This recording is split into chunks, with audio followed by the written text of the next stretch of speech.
নমস্কার, আমার নিবেদন কবি আল মাহমুদের লেখা পাখির মতো কবিতাটি। আম্মা বলে পড়ে শোনা, আব্বা বলে মন দে, পাঠে আমার মন বসে না কাঁঠাল চাপার গন্ধে। আমার কেবল ইচ্ছে জাগে নদীর কাছে থাকতে, বকুল ডালে লুকিয়ে থেকে পাখির মতো ডাকতে। সবাই যখন ঘুমিয়ে পড়ে কর্ণফুলের কুলটায়, দুধ ভরা ওই চাঁদের বাটি ফেরেশতারা উল্টায়।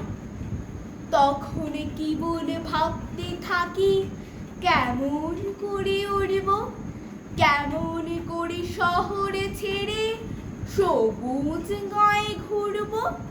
তোমরা যখন শিখছো পড়া মানুষ হওয়ার জন্য, আমি না হয় পাখি হব, পাখির মতো বন্য। নমস্কার।